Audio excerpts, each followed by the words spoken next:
السلام علیکم سامعین، آپ دیکھ رہے ہیں مکس سٹوری چینل۔ کہانی دہشت گرد کی 22ویں قسط پیش خدمت ہے۔ اپنی دانش میں وہ نوجوان میناکشی سے اس طرح لڑکھڑاتے ہوئے ٹکرایا تھا کہ اس کی حرکت پر میناکشی کو شک ہی نہیں گزر سکتا تھا، لیکن یہ اس کی غلط فہمی تھی۔ میناکشی جانتی تھی کہ اس کے پاس حسن اور جنس کا جو خزانہ ہے وہ کسی بھی بڑے پارساؤں کو لڑکھڑا دیتا ہے۔ اسے اس بات کا بھی احساس تھا کہ اس قسم کے فرسٹریٹڈ نوجوان کسی خوبصورت لڑکی سے تعلق قائم کرنے کی خاطر بھی ملاقات کا کوئی نہ کوئی جواز ضرور تلاش کرتے ہیں۔ لڑکیوں سے تعارف کے لیے یہ لوگ کیا کیا ڈرامے رچا سکتے ہیں، اس بات کو وہ خوبی جانتی تھی اور سمجھتی تھی۔ یہ نوجوان بھی بہرحال پاکستانی تھا اور میناکشی کے حسن سے متاثر ہوئے بغیر یہاں سے گزر جانا کسی بھی دل والے کے لیے ممکن نہ تھا۔ معاف کیجیے گا، آپ کو زحمت ہوئی، نوجوان نے کھڑے ہوتے ہوئے معذرت کی۔ اس کے بالوں کی کٹنگ کا مخصوص انداز، لباس، چال ڈھال اور چہرے کی سنجیدگی اس امر پر دلالت کر رہی تھی کہ وہ کوئی معمولی آدمی نہیں۔ ایسے لوگوں کا شکار کھیلنے کے لیے تو میناکشی یہاں آئی تھی۔ نہیں، کوئی بات نہیں، میں خود بہت کنفیوز ہو جاتی ہوں کبھی کبھی، اس نے اپنے شکار کو آنکھوں ہی آنکھوں میں تول کر اس کی قیمت لگاتے ہوئے کہا۔ میرا نام ملک ہے، اختر ملک، اس نے روایتی انداز میں کہا۔ جی، مجھے پروین کہتے ہیں، میناکشی نے ہونٹوں پر مسکراہٹ جماتے ہوئے کہا۔ مجھے کہنا تو نہیں چاہیے کیونکہ روایتی سی بات ہو جائے گی، لیکن میں آپ کو کیسے یقین دلاؤں کہ مجھے واقعی آپ سے مل کر بہت خوشی ہوئی ہے، اختر ملک نے کہا۔ اس کی ضرورت نہیں، میں اندازہ کر سکتی ہوں، میں نفسیات کی طالب علم رہی ہوں، بلکہ اب بھی ہوں۔ میناکشی نے اس کی آنکھوں میں جھانکا۔ ارے واہ، کمال ہے، گویا آپ کے کچھ شوق بھی میرے ساتھ مشترک ہیں۔ میں بھی نفسیات کا اسٹوڈنٹ ہوں، لیکن کیا ہم کھڑے کھڑے باتیں کرتے رہیں گے؟ آئیے نا، ایک ایک کپ کافی کا ہو جائے، یوں بھی اب تک ہمیں اتنے لوگ گھور گھور کر دیکھ چکے ہیں کہ اب کم از کم مجھے تھوڑی دیر کے بعد شرم آنے لگے گی۔ اختر ملک کا انداز گفتگو بے ساختہ اور بے تکلفانہ تھا۔ چلیے صاحب، آپ بھی کیا یاد کریں گے، حالانکہ اجنبیوں کے ساتھ کچھ بھی شیئر کرنا مناسب نہیں ہوتا، میناکشی نے اس کے ساتھ چلتے ہوئے کہا۔ کم از کم اب تو ہم اجنبی نہیں رہے، ہمیں ایک دوسرے کے نام معلوم ہو چکے ہیں۔ نفسیات ہم دونوں کا موضوع ہے اور میرا خیال سے ایک دوسرے کے ساتھ کافی کا ایک کپ شیئر کرنے کے لیے اتنا تعارف کافی نہیں۔ ملک اختر کی بات پر میناکشی بے ساختہ کھلکھلا کر ہنس دی۔ دونوں باتیں کرتے ہوئے نزدیکی ہوٹل تک آ گئے تھے۔ ہوٹل کے ڈائننگ ہال میں اکا دکا میزیں ہی بھری نظر آتی تھیں، وگرنہ تو سارا ہال خالی تھا۔ دونوں نے کونے میں دھری ایک خالی میز سنبھال لی تھی۔ ملک اختر نے ایک مؤدب بیرے کو کافی لانے کا آرڈر دیا تھا۔ خدا کا شکر ہے کہ اس شہر میں کسی سے تعارف تو ہوا۔ دراصل میں نے حال ہی میں سینٹرل سول سروس جوائن کی ہے اور میری پوسٹنگ بھی اس شہر میں ہی ہو گئی ہے۔ میں نے ابھی تک آفس جوائن نہیں کیا۔ اختر ملک بڑا خوش دکھائی دے رہا تھا۔ ملک صاحب، اس شہر میں کیا بلکہ اس دنیا میں ہر ذی شعور انسان کا سب سے بڑا مسئلہ ہی تنہائی ہے۔ آپ تو اس شہر میں نئے ہیں، میں تو نہیں، لیکن میں بھی ہجوم میں خود کو تنہا محسوس کرنے لگتی ہوں۔ جب کوئی ہم خیال ہی میسر نہ ہو تو آدمی اکیلا ہوتا ہے، بھلے وہ لاکھوں کے مجمع میں موجود ہو۔ ویسے بائی دا وے، آپ یہ بھی بتا ہی دیں کہ آپ کون سے ڈپارٹمنٹ میں جا رہے ہیں؟ میناکشی کی دلچسپی بڑھنے لگی تھی۔ شاید آپ کو اچھا نہ لگے، بہرحال پولیس سمجھ لیجیے۔ ارے صاحب، سفید پوش پولیس؟ اختر ملک نے ہنستے ہوئے میناکشی کے چہرے کے بدلتے روپ بھی دیکھ لیے تھے۔ ونڈرفل، میناکشی نے بے ساختہ کہا۔ تب تو ہماری دوستی خوب نبھی گی۔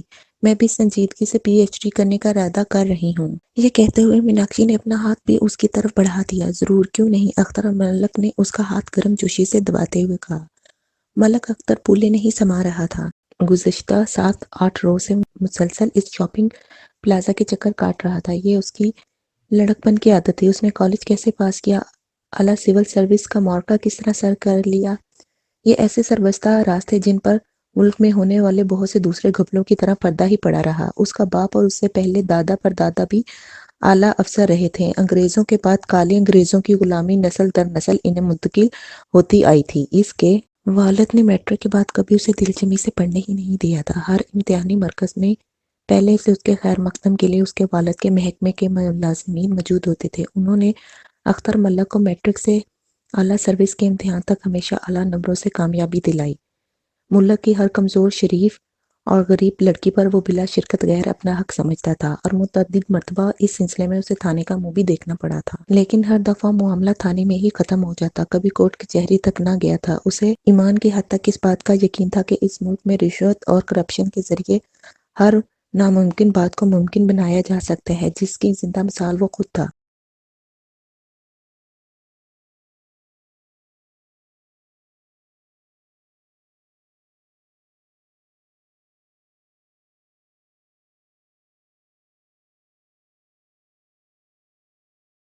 اس دنیا میں اتارا تھا، وہ گزشتہ 4-5 روز سے دیکھ رہا تھا۔ اس کی شکاری آنکھوں نے اس بات کا اندازہ لگا لیا تھا کہ اس لڑکی کے پاس اسے دینے کے لیے بہت کچھ ہے، اور اس کی چال ڈھال اور انداز نشست و برخاست اس امر کا غمخاص تھا کہ اسے بھی ملک اختر جیسے لوگوں کی تلاش رہتی ہے۔ پروین سے پہلی ملاقات نے ہی اسے کامیابی کا یقین دلا دیا تھا۔ 3-4 ملاقاتوں میں دونوں ایک دوسرے سے خاصے بے تکلف ہو گئے۔ ایک روز بعد وہ آ بھی گیا جب پروین نے اختر ملک کی جنسی ہوس کو تسکین بہم پہنچا دی۔ اس روز کے بعد سے تو ملک اختر اس کا بندہ بے دام بن کر رہ گیا تھا۔ اس کا تعلق خفیہ پولیس کے جس محکمے سے تھا، اس کا کام غیر ملکیوں کی نقل و حرکت پر قیام پاکستان کے دوران نظر رکھنا تھا، اور بھارت میں موجود پاکستانی ہائی کمیشن میں ویزا کی درخواست دینے والوں کے کیسوں پر نظر ثانی کرنا تھا۔ دلی کا پاکستان سفارت خانہ بیشتر ویزے اختر ملک کے محکمے کی سفارشات کے بعد ہی بھارتی باشندوں کو جاری کرتا تھا۔ ایسا قدم میناکشی کے ہاتھ کیا لگا، اس کے لیے تو بلیو کے بھاگوں جھنکا ٹوٹا۔ اس نے راہ کے لیے بڑا معرکہ سر کر لیا تھا۔ وہ 2-3 ماہ میں اختر ملک جیسے جنسی مریض کے دل و دماغ پر قبضہ جما چکی تھی۔ اس نے اختر ملک کے لیے اپنا وجود ناگزیر بنا لیا تھا۔ ہر دوسرے تیسرے روز اختر ملک کو شدت سے جسمانی ہوس کی تسکین کے لیے اس کی طلب محسوس ہوتی تھی۔ اختر ملک کو زمانہ طالب علمی سے شراب نوشی کا چسکا لگ گیا تھا۔ اس شوق کے میں نوشی کو مزید ہوا پروین کی ملاقاتوں نے دی۔ پہلے وہ مہینے میں 1-8 مرتبہ شراب پیتا تھا، اب ہفتے میں 2-3 مرتبہ پینے لگا۔ میناکشی نے پروین کا روپ دھار کر راہ کے لیے یوں تو بہت سے کام کیے تھے، لیکن اختر ملک کو تسخیر کر کے وہ سب پر بازی لے گئی تھی۔ اس نے اختر ملک کو پہلے جسمانی ملاپ کے بعد ہی کہہ دیا تھا کہ اس کے خاندان کے صرف 2-3 افراد ہی یہاں رہتے ہیں، باقی سب بھارت کے شہری ہیں، اور اب تک 5-6 ایسے بھارتی شہریوں کے لیے اختر ملک کی مدد سے مناسب سہولتیں بھی حاصل کر چکی تھی۔ پاکستان میں غیر قانونی طور پر قیام پذیر اپنے 2 بھائیوں کے قیام کو قانونی بنا چکی تھی۔ اس کام کے لیے اس نے اپنے ان بھائیوں کے ذریعے ایک قطعی رقم بطور رشوت ملک اختر تک پہنچائی تھی۔ محبت اپنی جگہ اور بزنس اپنی جگہ، اس نے ملک اختر کی باہوں میں جھولتے ہوئے کہا، جب اس نے میناکشی سے کہا کہ اس تکلف کی کیا ضرورت تھی۔ میں جانتی ہوں ملک صاحب کہ آپ کو بھی اوپر والوں کا منہ بند کرنا ہوتا ہے۔ دراصل ہم سب ایک بڑے سیٹ اپ کے درمیانی پرزے ہیں۔ ہماری حیثیت ہی کیا ہے، جب اوپر والے بھی کھا رہے ہیں، نیچے والے بھی کھا رہے ہوں، تو درمیان والوں کو کون پوچھتا ہے؟ میناکشی نے کہا، ٹھیک ہے پروین، لیکن میں اپنی ضرورتیں اور کئی جگہ سے پوری کر سکتا ہوں، کم از کم تمہارے حوالے سے کوئی کام کرتے ہوئے مجھے۔ ملک جی آپ کن چکروں میں پڑ گئے؟ میناکشی نے اس کی بات کاٹتے ہوئے کہا، جن لوگوں کا آپ نے کام کیا ہے وہ بھی کوئی صوفی نہیں ہے۔ ٹھیک ہے میرے رشتہ دار ہیں، لیکن وہ بھی ہزاروں دیگر لوگوں کی طرح اسمگلنگ کے دھندے سے لگے ہوئے ہیں۔ انہوں نے بھی لاکھوں کمائے ہیں، ان میں سے چند لاکھ آپ کو مل جائیں تو کیا قیامت آ جائے گی؟ میناکشی نے اس کی آنکھوں میں جھانکتے ہوئے اپنی تربیت کے مطابق ہوا میں تیر چلایا تھا، لیکن خلاف توقع لگا عین نشانے پر۔ ملک اختر کی رال ٹپک پڑی۔ پیسہ اس کی خاندانی کمزوری تھی۔ وہ تو نہ جانے کب سے کسی ایسے گروہ کے چکر میں تھا جسے ڈیل کر کے وہ ایک ہی مرتبہ اپنا مستقبل محفوظ کر لے۔ 20-25 ہزار کی رشوت لینا اب اس کا لیول نہیں رہا تھا۔ اس نے بڑے بڑے خواب دیکھے تھے، اور اس یقین کے ساتھ کہ ان تمام خوابوں کی تعبیر بھی اسی ہیرا پھیری اور بے ایمانی کے ذریعے ممکن ہوتی جس کے ذریعے وہ اس اہم منصب تک پہنچا تھا۔ اس کے باپ نے رشوت سے کروڑوں کی جائیداد بنائی تھی، اور کوئی اس کا بال بھی بیکا نہیں کر سکا تھا۔ کیا وہ ساری زندگی باپ کے ٹکڑوں پر پلتا رہے گا؟ اس نے سوچا اور خود ہی فیصلہ کر لیا کہ اب اسے خود پاؤں پر کھڑا ہونا ہے۔ بیچارے والد صاحب پر آخر کب تک بوجھ بنا رہے گا؟ اس کے دادا نے انگریزوں کی ٹاؤٹی سے جو دولت کمائی تھی، اس میں 10 گنا اضافہ اس کے باپ نے کیا تھا۔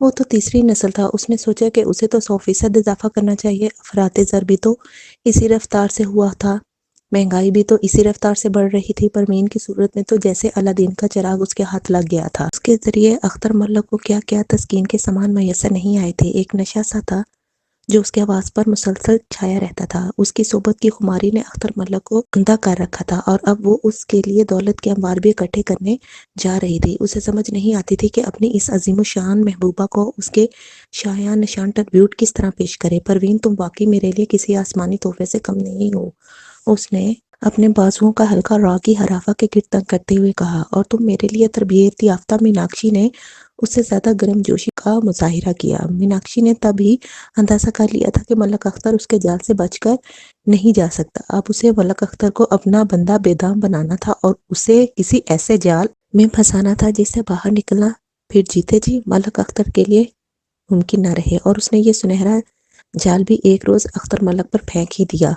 اس روز اختر ملک شراب اور شباب کے نشے میں دھت اس کے پہلو سے لپٹا ہوا تھا جب اچانک ہی میناکشی نے انکشاف کرتے ہوئے کہا، تمہیں علم ہے کہ میرے جس کزن کی تم نے سفارش کی تھی وہی جس سے ہم نے 2 لاکھ روپے لیے تھے؟ اس نے سرگوشی کے انداز میں کہا۔ ہاں ہاں، کیا ہوا اسے؟ ملک اختر نے بے چینی سے پوچھا۔ دیکھو ملک، میں نے بھی زندگی میں بہت سے خواب دیکھے ہیں تمہاری طرح۔ جب سے ہم دونوں ملے ہیں میرا دل کہنے لگا ہے کہ ہمیں ان خوابوں کی تعبیر بھی ضرور مل جائے گی۔ مجھے اس بات کا علم نہیں تھا کہ وہ لوگ کیا بزنس کرتے ہیں۔ انہوں نے مجھے اعتماد میں لے کے کہا ہے کہ اگر ہم دونوں چاہیں تو وہ لوگ ہمیں دنوں میں کروڑ پتی بنا سکتے ہیں۔ اختر، تم جانتی ہو کہ اس شہر میں اسلحے کی اسمگلنگ کا دھندا عام چل رہا ہے۔ وہ جو ہے نا، وہ لسانی تنظیم کا جنرل سیکرٹری، شاید وہ اس گروہ کا سرگنا ہے۔ اور تمہاری اطلاع کے لیے یہ بھی بتا دوں کہ تمہارے کون کون سے افسر ان سے ملے ہوئے ہیں۔ یہ کہتے ہوئے اس نے 3 4 ایسے افسروں کے نام لے دیے کہ ملک اختر کو اپنا نشہ ہرن ہوتا محسوس ہوا۔ اسے اس بات کا تو علم تھا کہ ڈرگ مافیا یا اسلحہ اسمگلروں کا دھندا اس کے محکمے کے تعاون کے بغیر نہیں چلتا، لیکن جس افسروں کے نام پروین نے لیے تھے، کیا وہ بھی؟ اس سے آگے وہ کچھ نہ سوچ سکا۔ ایک بات کا تو اسے علم تھا کہ اس تنخواہ سے جو انہیں دی جا رہی تھی، کوئی بھی بال بچے دار شخص صرف اپنی سفید پوشی ہی قائم رکھ سکتا تھا۔ یہ آئے روز غیر ملکی تفریحی دورے، اور وہ بھی اپنے اہل و عیال کے سمیت دنیا کے مہنگے ترین ہوٹلوں میں قیام اور عیاشیاں، ایسی باتوں کا تو تصور بھی کوئی تنخواہ دار شخص نہیں کر سکتا تھا۔ ان لوگوں کی عیاشیوں اور بدعمالیوں کا علم اعلیٰ حکام کو رہتا تھا، لیکن کوئی انہیں پوچھتا نہیں تھا۔ معاشرے میں انہیں معزز مقام حاصل تھا، کسی کی جرت نہیں تھی کہ ان کی طرف انگلی اٹھا کر کوئی بات ہی کر سکے۔ لسانی تنظیم سے متعلق اسے کوئی خوش فہمی اس سروس میں آنے سے پہلے بھی کبھی نہیں رہی تھی۔ اس کے باوجود ان لوگوں کے حکومت وقت سے بڑے خوشگوار تعلقات تھے۔ دراصل وہ لوگ تمہارے حسن سلوک سے بہت متاثر ہوئے ہیں۔ تم نے آؤٹ آف دی وے ان کے لیے اپنی جان جوکھم میں ڈال کر بہت خطرہ مول لے کر کام کیا ہے۔ اب وہ لوگ بھی تمہیں اوبلائج کرنا چاہتے ہیں۔ یوں بھی ان لوگوں کو اچھے دوستوں کی تلاش تو رہتی ہی ہے۔ میناکشی نے بھرپور جنسیت کا مظاہرہ کرتے ہوئے کہا۔ یار کہیں مروا نہ دینا۔ ملک اختر نے یہ فقرہ اتمام حجت کے لیے ہی کہا تھا۔ اب تو جئیں گے بھی اکٹھے اور مریں گے بھی اکٹھے۔ میناکشی نے اپنا سارا بوجھ اس پر لادتے ہوئے کہا۔ ٹھیک ہے، سر تسلیم خم ہے جو مزاج یار میں آئے۔ ملک اختر پر دیوانگی طاری ہونے لگی تھی۔ پروین نے اگلی شام اس سے دوستوں کی ملاقات کے لیے طے کی تھی۔ وہ رات اس نے ملک اختر کے فلیٹ پر ہی بسر کی تھی۔ وہ چاہتی تھی کہ اگلے روز شام تک وہ ملک اختر کو سوچنے کا موقع بھی نہیں دینا چاہتی تھی۔ اسے یقین تھا ایک مرتبہ اس کے دوستوں سے ملک کی ملاقات ہو جائے تو پانچوں گھی میں ہوں گی۔ اس کے بعد ملک اختر زندگی بھر اس کی ڈبکی پر بندروں کی طرح ناچتا رہے گا اور کوئی اس کا بال بھی بیکا نہیں کر سکے گا۔ رات ملک اختر کو شراب اور شباب کی ایسی خماری چڑھی کہ وہ صبح دیر تک سوتا رہا۔ اس کی آنکھ کھلی تو دن چڑھ آیا تھا۔ بیچارے ملک اختر کو احساس ہی نہ ہو سکا کہ پروین کے بڑے سے ہینڈ بیگ میں موجود چھوٹے سے کیمرے نے اس کی کتنی تصاویر عالم خواب میں اتار لیں۔ اس کا کپڑوں سے بے نیاز جسم بڑی ہوشیاری سے پروین نے سلو لائٹ کی فلم پر اتار لیا تھا۔ بیڈ ٹی اسے پروین نے ہی بنا کر دی تھی۔ بہت دیر ہو گئی آج، ملک اختر نے اپنے سرہانے رکھی گھڑی پر نظر جماتے ہوئے کہا۔ ہاں، یہ کام ہی ایسا ہے، اس میں دیر سویر تو ہو ہی جاتی ہے، پروین نے آنکھ دباتے ہوئے کہا۔ خیر، بہرے کو ناشتے کے لیے کہہ دیا۔ کون سا بہرا؟ میں کس لیے ہوں؟ آپ کی خادم ملک صاحب، اس نے جھکتے ہوئے ملک اختر سے کہا۔ ارے تم کیوں تکلیف کرتی ہو بھائی؟ ملک نے اٹھ کر باتھ روم کی طرف جاتے ہوئے کہا۔ میناکشی نے اس کا جواب ایک خاص ادا سے مسکراتے ہوئے دیا اور کچن میں چل دی۔ ملک اختر کے لیے اس نے میز پر ناشتہ سجاتے ہوئے اس بات کو ملحوظ خاطر رکھا تھا کہ آج اسے دفتر میں کم سے کم بیٹھنے کا موقع ملے اور شام کی متوقع ملاقات سے پہلے وہ عقل و خود سے بالکل بیگانہ رہے۔ میرے خیال سے چند منٹ کے لیے دفتر میں شکل دکھا، ملک اختر نے کہا، لیکن صرف چند منٹ۔ پروین نے اس کے کندھے پر دباؤ ڈالتے ہوئے کہا۔ دوپہر کا کھانا میں آپ کے لیے خود تیار کروں گی۔ کیا بات ہے، آج بڑی مہربانی ہو رہی ہے، ملک اختر نے مسکراتے ہوئے کہا۔ میں تو ملک صاحب کی روز سے ہی اطاعت گزار ہوں، اور میں بھی، ملک نے کھڑے ہوتے ہوئے کہا۔ ملک اختر نے دفتر میں واقعی اپنی شکل ہی دکھائی تھی۔ معمول کی مختصر سی کارروائی اور چند فائلوں پر دستخط، 2 3 فون اپنے ہیڈ کوارٹر اور 3 4 پیغامات ہیڈ کوارٹر کی طرف سے وصول کر لیے۔ ان پیغامات میں مختلف نوعیت کی فرمائشیں کی گئی تھیں۔ چونکہ یہ فرمائشیں افسران اعلیٰ کی طرف سے کی گئی تھیں، اس لیے ملک اختر کے لیے یہ حکم کا درجہ رکھتی تھیں۔ یوں بھی اس نے افسری کا مطلب ہمیشہ اعلیٰ افسران کو خوش رکھنا ہی سمجھا تھا۔ یہی اس کے باپ دادا کی تربیت تھی جو اس کے کام آ رہی تھی۔ گھر پہنچ کر وہ بے ساختہ اپنی محبوبہ سے لپٹ گیا، جس نے اپنے تن من ہی نچھاور نہیں کیا تھا، بلکہ ایسے اسباب مہیا کر دیے تھے کہ اب اس کی سفلی خواہشات کا روپ دھارنے لگی تھی۔ دوپہر کا کھانا دونوں نے اکٹھا کھایا۔